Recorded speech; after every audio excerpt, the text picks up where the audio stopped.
الرحمن الرحیم اقترب للناس حسابهم وهم في غفلة معرضون ما يأتيهم من ذکر من ربهم محدث إلا استمعوه وهم يلعبون. لوگوں کے لیے ان کے حساب کا وقت قریب آ پہنچا ہے اور وہ ہے کہ غفلت کی حالت میں منہ پھیرے ہوئے ہیں. جب کبھی ان کے پروردگار کی طرف سے نصیحت کی کوئی نئی بات ان کے پاس آتی ہے تو وہ اسے مذاق بنا بنا کر اس حالت میں سنتے ہیں کہ ان کے دل فضولیات میں منہمک ہوتے ہیں، اور یہ ظالم چپ کے ایک دوسرے سے سرگوشی کرتے ہیں کہ یہ شخص یعنی محمد صلی اللہ علیہ وسلم تم ہی جیسا ایک انسان نہیں تو اور کیا ہے، کیا پھر بھی تم سوجھتے بوجھتے جادو کی بات سنتے جاؤ گے؟ پیغمبر نے جواب میں کہا کہ آسمان اور زمین میں جو کچھ کہا جاتا ہے میرا پروردگار اس سب کو جانتا اور وہ ہر بات سنتا ہے، ہر چیز سے باخبر ہے. مکی صورت ہے تو اس میں نبی کریم صلی اللہ علیہ وسلم کی نبوت پر جو مکہ کے لوگ اعتراض کرتے تھے ان کا جواب دیا گیا ہے. ان کا ایک اعتراض یہ تھا کہ یہ محمد صلی اللہ علیہ وسلم ہم ہی جیسے ایک انسان ہے. تو جو لوگ سنتے تھے نبی کریم صلی اللہ علیہ وسلم کی بات تو یہ ان کو کہتے تھے کہ وہ تمہیں جیسے ایک انسان ہے تو کیا تم ان کے بات سنتے جاؤ گے؟ یہ تو جادو کی بات وہ کر رہے ہیں کہ تم انہی کے گرویدہ ہو جاتے ہو.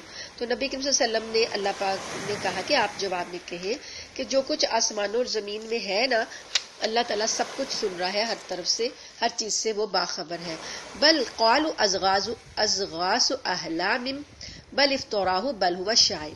پھر یہ کیا کہتے نبی صلی اللہ علیہ وسلم کو ایک ان کا جو آپ صلی اللہ علیہ وسلم پر تھا کیا کہنا چاہیے الزام، یہ کہتے کہ یہ قرآن جو ہے بے جوڑ خوابوں کا مجموعہ، نعوذ باللہ، بلکہ یہ ان صاحب نے خود ہی گھڑ لیا ہے، بلکہ یہ ایک شاعر ہے.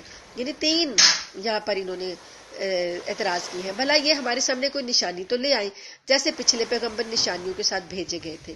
نشانی سے مراد ان کی کیا تھی؟ معجزہ. اگرچہ حضرت صلی اللہ علیہ وسلم کے بہت سے معجزات ان کے سامنے آ چکے تھے، کتنے ہی معجزات انہوں نے نبی کریم صلی اللہ علیہ وسلم کے اب تک دیکھ لیے تھے، اس کے باوجود وہ نت نئے موضوع کا مطالبہ کرتے رہتے تھے. تو اللہ تعالیٰ نے اس آیت میں یہ فرمایا کہ پچھلی قوموں نے بھی ایسے مطالبات کیے تھے، تو جب ان کو فرمائش کے مطابق معجزات دکھائے گئے تب بھی وہ ایمان نہیں لائے تھے. پھر کیا ہوا؟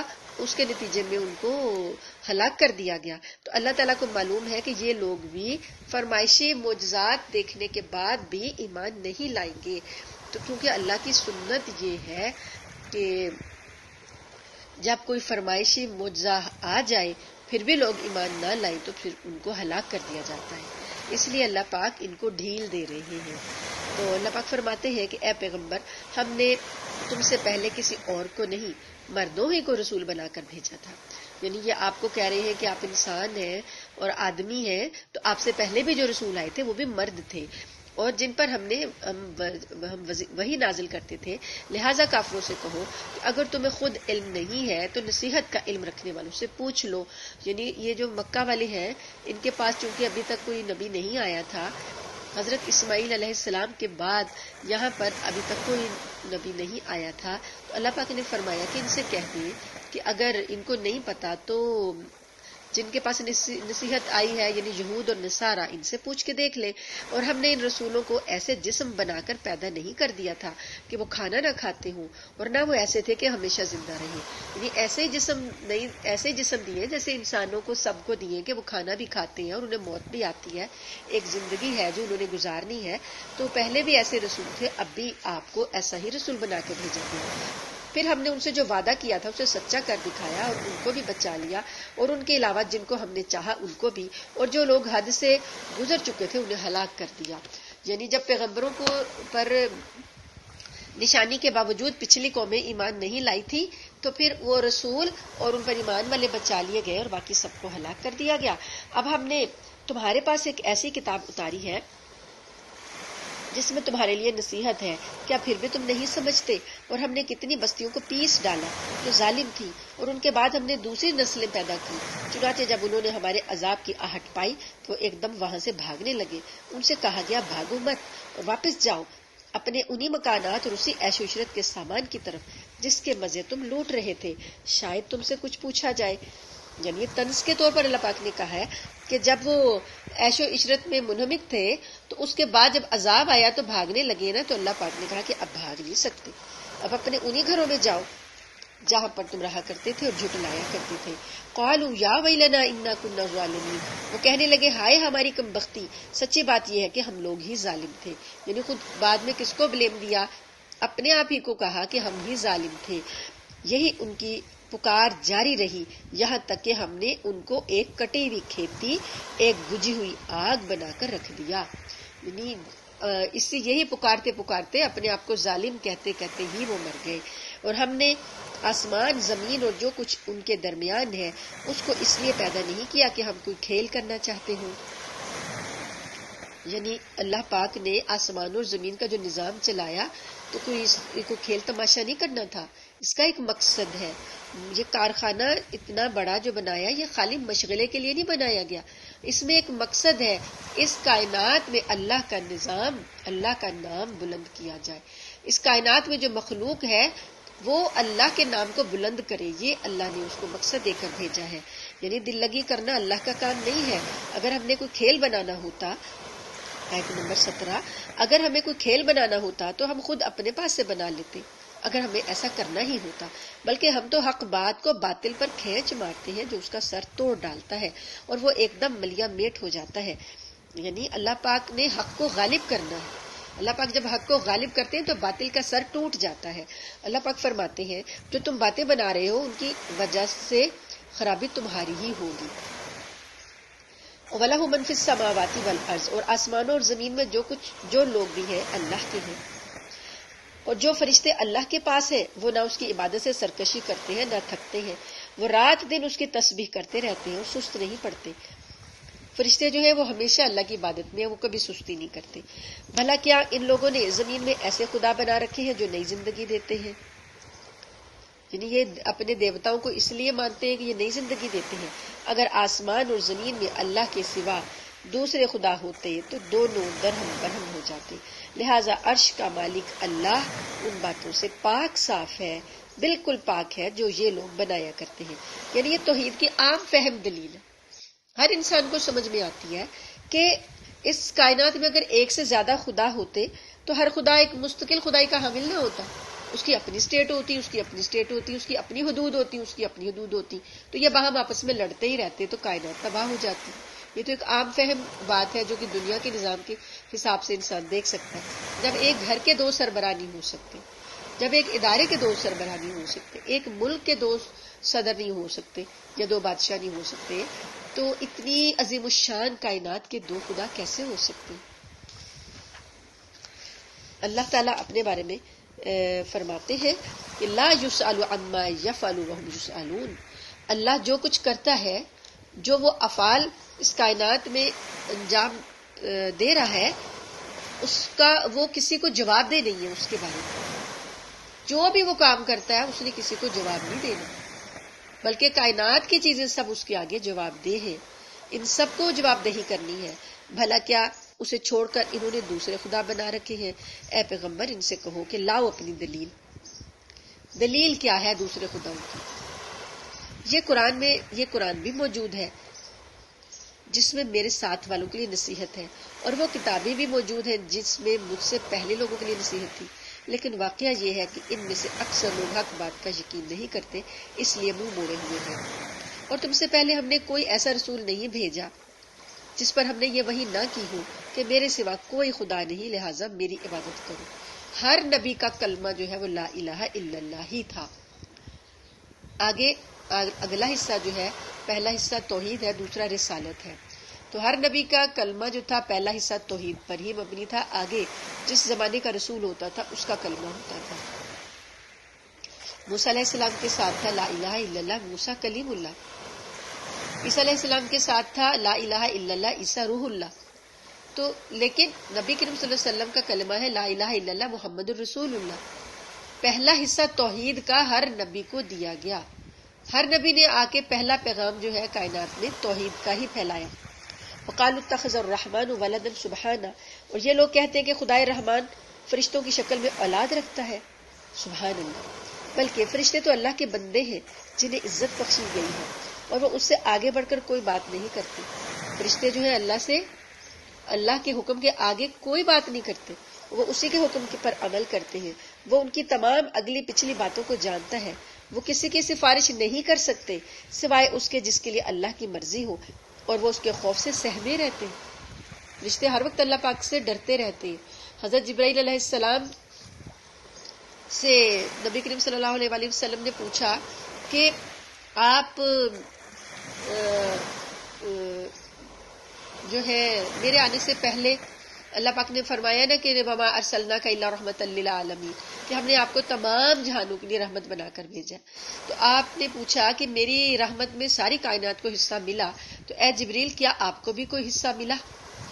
جبرائیل علیہ السلام نے فرمایا کہ آپ کے آنے سے پہلے میں ہمیشہ اس خوف میں مبتلا رہتا تھا کہ جیسے ابلیس کو، شیطان کو ایک سجدہ نہ کرنے پر اللہ تعالیٰ نے اپنی رحمت سے محروم کر دیا، تو میں اس خوف سے میں رہتا تھا کہ کہیں میرے پر بھی کوئی ایسا وقت نہ آ جائے۔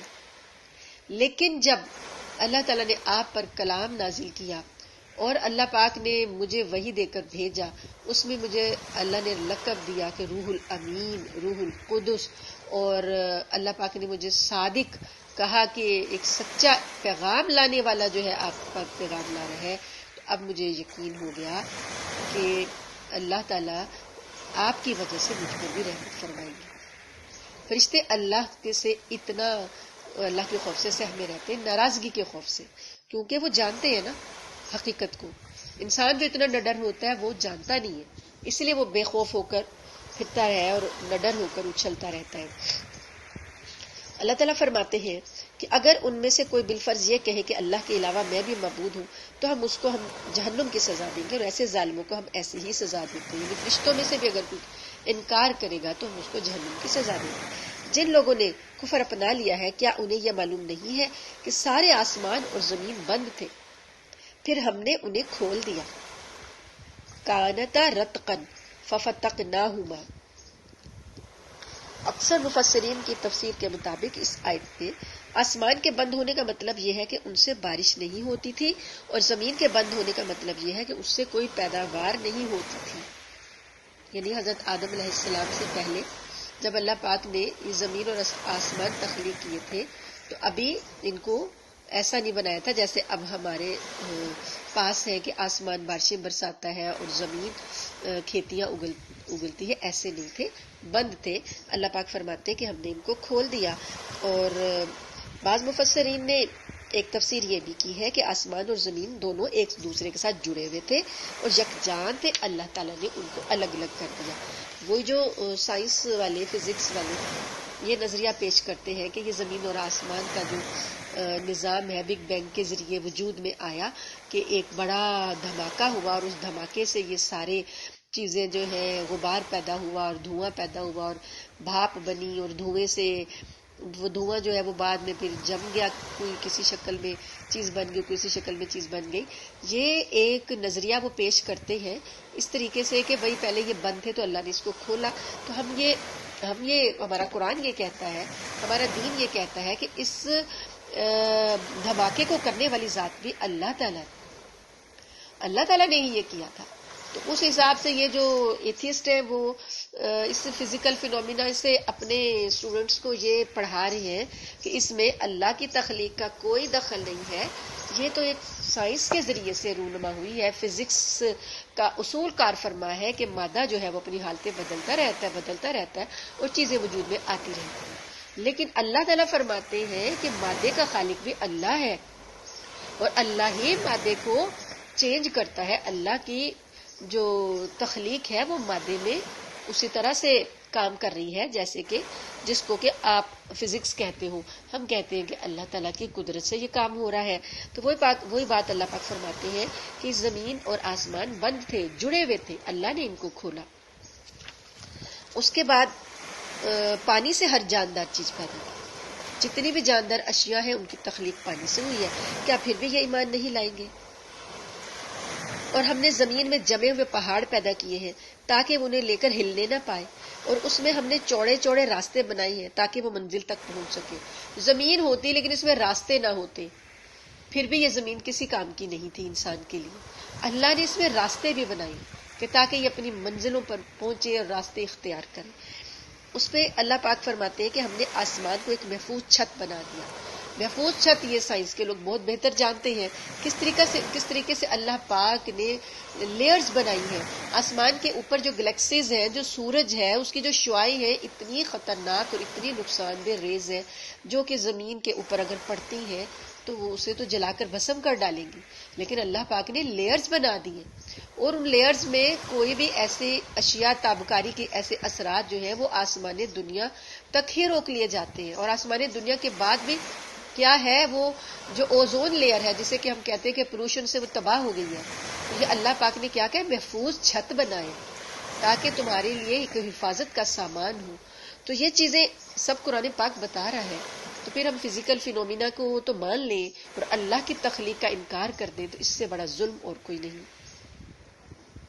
اللہ پاک فرماتے ہیں کہ یہ لوگ ہیں کہ اس کی نشانیوں سے منہ موڑے ہوئے ہیں، پھر بھی اللہ کی نشانیوں کو دیکھنے کے بعد بھی منہ موڑے رہتے ہیں اور اوروں کو کریڈٹ دیتے جاتے ہیں اور اللہ کی توحید کا انکار کیے جاتے ہیں. اور وہی اللہ ہے جس نے رات اور دن اور سورج اور چاند پیدا کیے، سب کسی نہ کسی مدار میں تیر رہے ہیں. اب جو مدار کا میں تیرنا ہے یہ بھی ہم نے پڑھا ہوا ہے بچپن سے، سائنس میں ہم پڑھتے آ رہے ہیں کہ ہر سیارے کا، ہر ستارے کا ایک مدار ہے، آربٹ ہے جس میں وہ چکر بھی لگاتا ہے اور وہ تیر رہا ہے. جیسے ایک فضا میں چیز تیرتی ہے، ہوا میں تیر رہے ہیں وہ سب چیزیں. تو یہ ساری چیزیں جو ہیں ایسے ہی ہے کہ اپنے اپنے مدار میں وہ گھوم رہے ہیں. اور اللہ تعالیٰ فرماتے ہیں سورۃ یاسین میں کہ لَلشَّمْسُ يَنبَغِي لَهَا أَن تُدْرِكَ الْقَمَرَ وَلَا اللَّيْلُ سَابِقُ النَّهَارِ. سورج کے یہ مجال نہیں کہ وہ چاند کو جا پکڑے اور نہ رات دن سے پہلے آ سکتی ہے. اللہ نے جو ان کے راستے مقرر کر دیے ہیں، سائنس کی تحقیقات یہ بتاتی ہیں کہ 1 انچ کا جو چھوٹے سا یعنی 1 ملی جو ہوتا ہے پیمانہ، اس سے بھی وہ اپنے مدار سے ہٹ جائیں نا تو چیزیں ٹکرا کر پاش ہو جائیں گی، تباہی آ جائے گی کائنات. اللہ نے ایسے ان کے مدار بنائی ہے، ایسے راستے بنائے کہ یہ اسی میں تیر رہے. کلن فی فلک یسبحون، ہر ایک الگ آسمان ہے، الگ راستہ ہے، اس میں یہ تیر رہے ہیں. ہر چیز جو ہے وہ حرکت میں ہے. تو یہ آپ اس ایک ہی صورت کو پڑھ لیں تو ساری سائنس سمجھ میں آ جائے گی، فزکس سمجھ میں آ جائے گی. اور اے پیغمبر، تم سے پہلے بھی ہمیشہ زندہ رہنا ہم نے کسی فرد بشر کے لیے طے نہیں کیا، چنانچہ اگر تمہارا انتقال ہو گیا تو کیا یہ لوگ ایسے ہیں جو ہمیشہ زندہ رہیں؟ یعنی ان لوگوں کے لیے یہ ہے کہ پیغمبر جو ہے وہ ہمیشہ زندہ رہے. اللہ پاک فرماتے ہیں ایسا پہلے کسی رسول کو ہم نے نہیں بنایا اور نہ یہ لوگ ہمیشہ زندہ رہیں گے. ہر جاندار کو موت کا مزہ چکھنا ہے اور ہم تمہیں آزمانے کے لیے بری بھلی حالتوں میں مبتلا کرتے ہیں اور تم سب ہمارے پاس ہی لوٹا کر لائے جاؤ گے. ہم آزماتے ہیں، کبھی بری حالت لاتے ہیں، کبھی اچھی لاتے ہیں تاکہ آزمائش کریں کہ تم لوگ کیا رد عمل اختیار کرتے ہو، کیا رویہ اختیار کرتے ہو. جن لوگوں نے کفر اپنا رکھا ہے وہ جب تمہیں دیکھتے ہیں تو اس کے سوا ان کا کوئی کام نہیں ہوتا کہ وہ تمہارا مذاق بنانے لگتے ہیں اور کہتے ہیں کیا یہی صاحب ہے جو تمہارے خداؤں کا ذکر کیا کرتے ہیں. نبی کریم صلی اللہ علیہ وآلہ وسلم کا مذاق بنا رہے ہیں کہ یہ وہ صاحب ہے جو بتوں کا انکار کر رہے ہیں اور کہ ان کی کوئی حقیقت نہیں. حالانکہ ان کافروں کی اپنی حالت یہ ہے کہ وہ خدائے رحمان ہی کا ذکر کرنے سے انکار کیے بیٹھے ہیں. یعنی یہ کہتے تھے کہ اللہ کو، نبی کریم صلی اللہ علیہ وسلم نے جب رحمان کا نام لیا تو کہتے کہ رحمان کیا ہوتا ہے، یعنی وہ اللہ کو رحمان کے نام سے نہیں جانتے تھے. تو وہ سمجھتے تھے کہ اللہ کے بھی الگ الگ نام ہیں، تو اگر ہم نے بتوں کے نام رکھ لیے تو پھر کیا ہوا. تو اللہ پاک فرماتے ہیں خلق الانسان من اجل، انسان جلد بازی کی خصلت لے کر پیدا ہوا، یعنی اسے جلدی ہے کہ عذاب بھی جلدی سے آ جائے اور نعمت بھی جو ہے اسے جلدی سے مل جائے، اس کی طبیعت میں جلد بازی ہے. اللہ پاک فرماتے ہیں سأوریکم آیاتی فلا تستعجلون، میں ان قریب تمہیں اپنی نشانیاں دکھلا دوں گا لہٰذا تم مجھ سے جلدی مت مچاؤ. آیت نمبر 38. اور یہ لوگ مسلمانوں سے کہتے ہیں کہ اگر تم سچے ہو تو آخر یہ عذاب کی دھمکی کب پوری ہوگی، یعنی قیامت لے آؤ، جو عذاب کی دھمکی آنی ہے وہ آ کیوں نہیں رہی. کاش ان کافروں کو اس وقت کی کچھ خبر لگ جاتی جب یہ نہ اپنے چہروں سے آگ کو دور کر سکیں گے، نہ اپنی پشتوں سے، اور نہ ان کو کوئی مدد میسر آئے گی، بلکہ وہ آگ ان کے پاس ایک دم آ دھمکے گی اور ان کے ہوش حواس گم کر کے رکھ دے گی، پھر نہ یہ اسے پیچھے ہٹا سکیں گے اور نہ کوئی مہلت دی جائے گی. ایسا ہوتا ہے نا کہ جب کبھی کوئی عذاب آنے لگتا ہے یا کوئی ناگہانی آتی ہے تو اچانک ہی آ جاتی ہے. انسان اچھا بھلا بیٹھا ہوتا ہے، اسے پتہ ہی نہیں چلتا، اچانک ہی حادثہ ہو جاتا ہے. اچھی بھلی گاڑی چل رہی ہوتی ہے، اچانک ہی ٹائر برسٹ ہو جاتا ہے. کوئی حادثہ ہونا ہوتا ہے، اچانک ہی ایکسیڈنٹ ہو گیا، زلزلہ آ گیا، کچھ بھی ہو گیا. تو اللہ پاک فرماتے ہیں کہ آگ لگ جاتی ہے، بعض اوقات ایسے اچانک لگتی ہے کہ پتہ ہی نہیں چلتا کیسے لگ گئی. تو یہ چیزیں جو ہوتی ہیں اللہ تعالیٰ بچائے ان سارے حادثات سے. لیکن اللہ پاک فرماتے ہیں کہ جب آنا ہوتا ہے عذاب ایسے اچانک آتا ہے کہ ان کو کوئی مہلت نہیں دی جاتی. اور اے پیغمبر، تم سے پہلے بھی پیغمبروں کا مذاق اڑایا گیا تھا، پھر ان کا مذاق بنانے والوں کو اسی چیز نے آ گھیرا جس کا وہ مذاق اڑاتے تھے. جس چیز کا مذاق کرتے ہیں وہ اللہ تعالیٰ پھر ان پر لے آتا ہے. کہہ دو کہ کون ہے جو رات میں اور دن میں خدائے رحمان کے عذاب سے تمہارا بچاؤ کرے، مگر وہ ہے کہ اپنے پروردگار کے ذکر سے منہ موڑے ہوئے ہیں. اگر آ جائے عذاب تو کون بچا سکتا ہے رحمان کے سوا؟ بھلا کیا ان کے پاس ہمارے سوا کوئی ایسے خدا ہے جو ان کی حفاظت کرتے ہوں؟ وہ تو خود اپنی مدد نہیں کر سکتے. یعنی جو ان کے شریک انہوں نے بنائے ہوئے ہیں بت، وہ تو خود اپنی مدد نہیں کر سکتے، نہ ہمارے مقابلے میں کوئی ان کا ساتھ دے سکتا ہے. بلکہ معاملہ یہ ہے کہ ہم نے ان کو اور ان کے آباء و اجداد کو سامان عیش عطا کیا، یہاں تک کہ اسی حالت میں ان پر ایک عمر گزر گئی. عیش و عشرت میں پڑے رہے، ایک عرصہ گزر گیا، پھر بھلا کیا انہیں یہ نظر نہیں آتا کہ ہم زمین کو اس کے مختلف کناروں سے گھٹاتے چلے آ رہے ہیں؟ پھر کیا وہ غالب آ جائیں گے؟ یعنی یہ سورہ رات میں بھی ہم نے پڑھا تھا کہ اللہ پاک زمین کو اس کے کناروں سے گھٹاتے چلے آ رہے ہیں. مطلب یہ کہ اس کے دو مطلب ہو سکتے ہیں کہ زمین جو ہے وہ اپنی جو اس کا جو رقبہ ہے وہ سکڑ رہا ہے، اور دوسرا یہ کہ جو کفر اور شرک جو پھیلا ہوا تھا جزیرہ عرب میں وہ بھی گھٹتا چلا جا رہا ہے، اس کا ایریا محدود ہوتا جا رہا ہے. اللہ پاک فرماتے ہیں آیت نمبر 45 میں، کہہ دو میں تو تمہیں وحی کے ذریعے ڈراتا ہوں، لیکن بہرے لوگ ایسے ہیں کہ جب انہیں ڈرایا جاتا ہے تو وہ کوئی پکار نہیں سنتے. اور اگر تمہارے پروردگار کے عذاب کا ایک جھونکا بھی انہیں چھو جائے تو یہ کہہ اٹھیں گے کہ ہائے ہماری کم بختی، واقعی ہم لوگ ظالم تھے. جس عذاب کا انتظار کریں جب وہ آئے گا پھر یہ اپنے آپ کو ظالم کہیں گے. پھر ہم قیامت کے دن ایسی ترازو لا رکھیں گے جو سراپا انصاف ہوگی، چنانچہ کسی پر کوئی ظلم نہیں ہوگا. اور اگر کوئی عمل رائی کے دانے کے برابر بھی ہوگا تو ہم اسے سامنے لے آئیں گے اور حساب لینے کے لیے ہم کافی ہیں.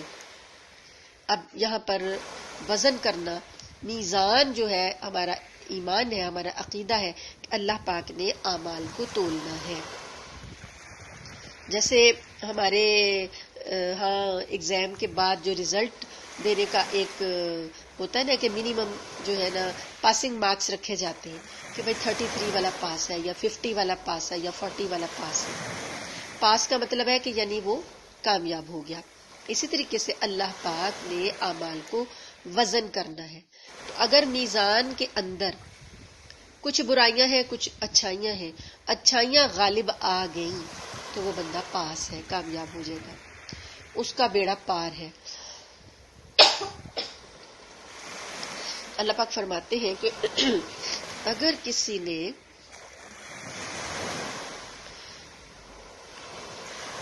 نے رائی کے دانے کے برابر بھی عمل کیا ہوگا تو اللہ تعالیٰ اس کو ضائع نہیں کریں گے.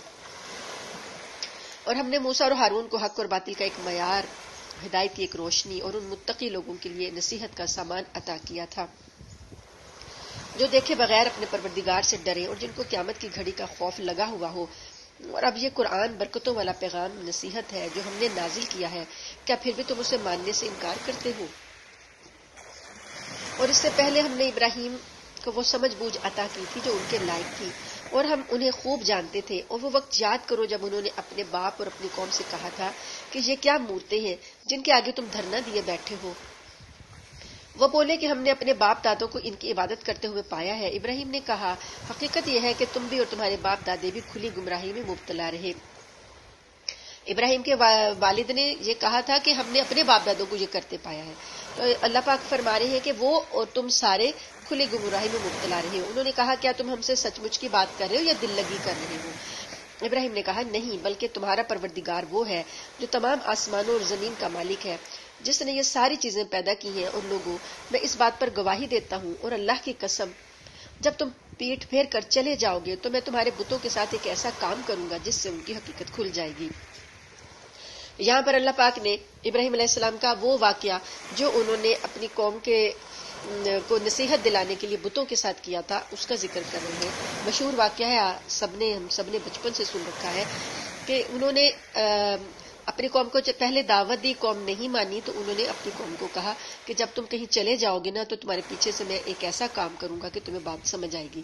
تو پھر انہوں نے کیا کیا، فجعلہم جزازا، چنانچہ ابراہیم نے ان کے بڑے بت کے سوا سارے بتوں کو ٹکڑے ٹکڑے کر دیا تاکہ وہ لوگ ان کی طرف رجوع کریں.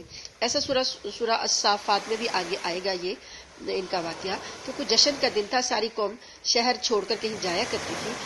تو حضرت ابراہیم علیہ السلام نے ان کے ساتھ جانے سے معذرت کر لی تھی، اور جب سارے لوگ چلے گئے تو بت خانے میں جا کر سارے بتوں کو توڑ ڈالا، صرف بڑے بت کو چھوڑ دیا.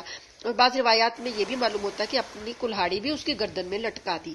اس عمل سے ان کا مقصد یہ تھا کہ وہ لوگ اپنی آنکھوں سے ان بتوں کی بے بسی کا منظر دیکھ سکیں اور یہ سوچیں کہ جو بت خود اپنا دفاع نہیں کر سکتے وہ دوسروں کی کیا مدد کریں گے. تو بڑے بت کو چھوڑنے کی مصلحت اس سوال اور جواب سے واضح ہوگی. آگے آئے وہ جب واپس تو کہنے لگے ہمارے خداؤں کے ساتھ یہ حرکت کس نے کی ہے، وہ کوئی بڑا ہی ظالم تھا. کچھ لوگوں نے کہا ہم نے ایک نوجوان کو سنا ہے، وہ ان بتوں کے بارے میں باتیں بنایا کرتا ہے، اسے ابراہیم کہتے ہیں. یعنی لوگوں کو ابراہیم یاد آ گئے کہ ایک ابراہیم نامی نوجوان ہے جو ہمارے بتوں کے خلاف باتیں کرتا تھا. انہوں نے کہا تو پھر اس کو سب لوگوں کے سامنے لے کر آؤ تاکہ سب گواہ بن جائیں.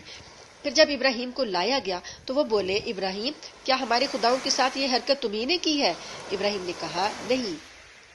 قال بل فعلہ کبیرہم، نہیں بلکہ یہ حرکت ان کے بڑے سردار نے کی ہے. فاسألوہم ان کانوا ینطقون، انہی بتوں سے پوچھ لو جن کو مار پڑی ہے، انہی سے پوچھ لو اگر یہ بولتے ہوں.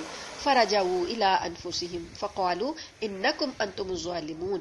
اس پر وہ لوگ اپنے دل میں کچھ سوچنے لگے اور اپنے آپ سے کہنے لگے سچی بات تو یہی ہے کہ تم خود ظالم ہو. یعنی انہیں احساس ہو گیا، لیکن پھر کیا کیا، ثم نکسوا علی رؤوسہم، پھر انہوں نے اپنے سر جھکا لیے اور کہا لقد علمت ما ہؤلاء ینطقون، تم جانتے ہو کہ یہ بولتے نہیں ہیں.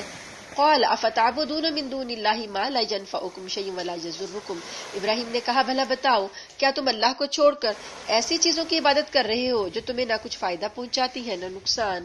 اف لکم، تف ہے تم پر، لما تعبدون من دون اللہ، تم پر بھی اور ان پر بھی جن کی تم اللہ کو چھوڑ کر عبادت کرتے ہو. افلا تعقلون، کیا تمہیں عقل نہیں ہے.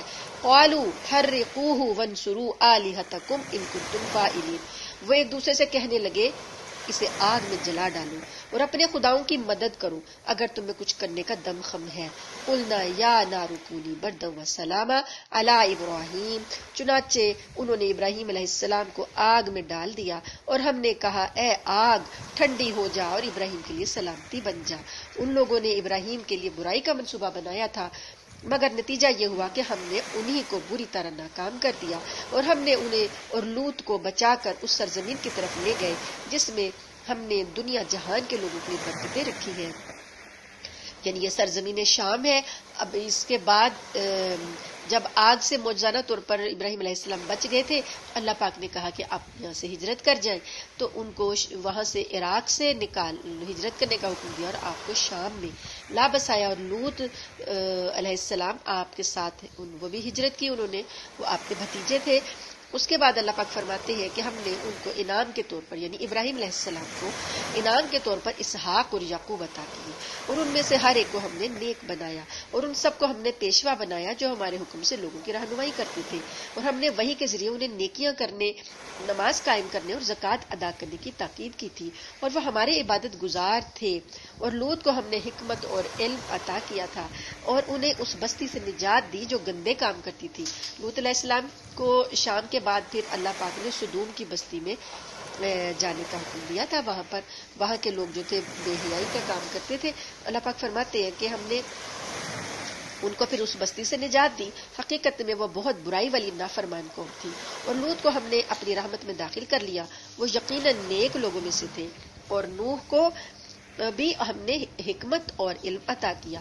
نوح علیہ السلام ان سے پہلے ہیں، تو اللہ پاک اب ان کا ذکر کر رہے ہیں کہ ہم نے اس سے پہلے اس واقعے سے پہلے انہوں نے ہمیں پکارا تو ہم نے ان کی دعا قبول کی اور ان کو اور ان کے ساتھیوں کو بڑی بھاری مصیبت سے بچا لیا.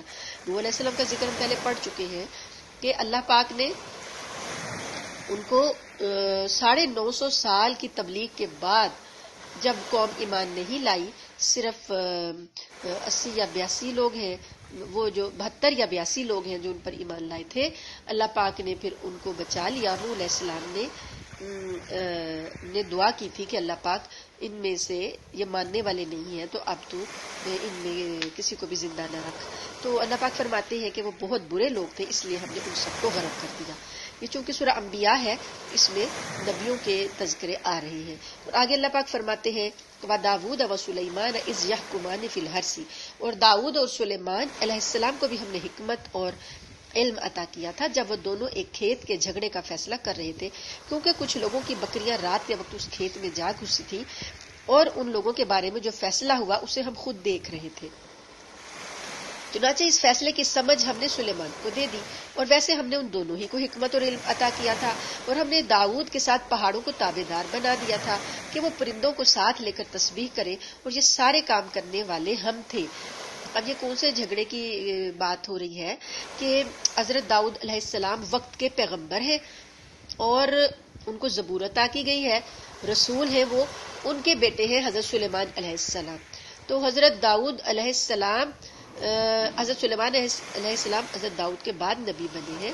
تو یہاں پر اللہ تعالیٰ اس ایک جھگڑے کا فیصلہ یہ ہوا، بات یہ ہوئی تھی کہ ایک شخص کی بکریوں نے رات کے وقت میں کسی دوسرے شخص کے کھیت میں گھس کر ساری فصل تباہ کر دی.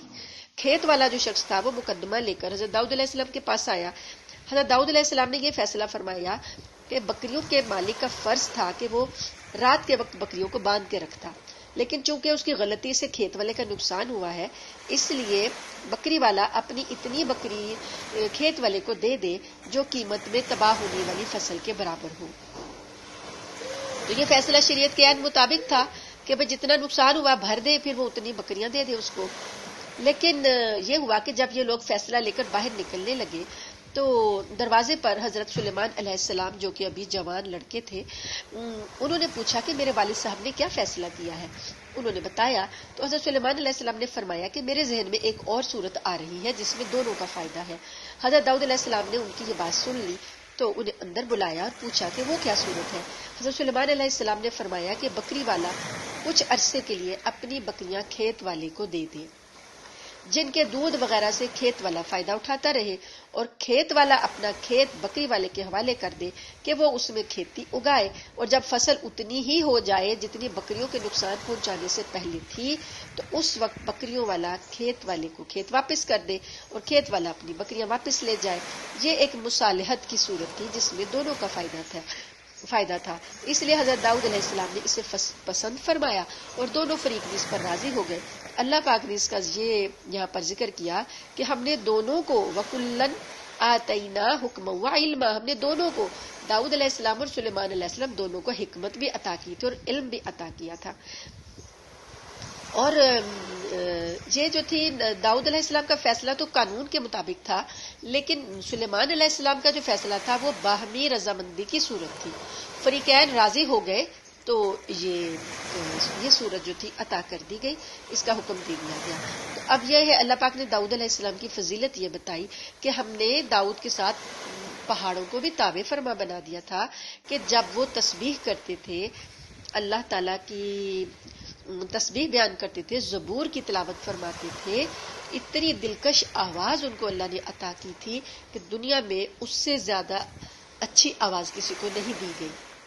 ان کو یہ بارے میں مشہور ہے مزامیر داؤد، کہ داؤدی ساز، کہ کہتے ہیں نا کہ لہن داؤدی عطا کیا گیا ہے، کہ وہ ضرب المثل تھی ان کی آواز. ہر پیغمبر کو اللہ پاک نے ایک خوبی کمال کی عطا کی. حضرت یوسف کو حسن عطا کیا، حضرت داؤد علیہ السلام کو آواز عطا کی. تو یہ ان کی جو جب وہ تسبیح کرتے تھے اپنی دلکش آواز میں تو ایسا ساز بجتا تھا، ایسے نغمے ابھرتے تھے، ساری کائنات مسحور ہو جاتی تھی، پرندے ہواؤں میں ساکت ہو جاتے، رک جاتے، پہاڑ بھی ساتھ شامل ہو جاتے، ساری کائنات ساکت ہو جاتی اور داؤد علیہ السلام کے ساتھ تسبیح میں شریک ہو جاتی.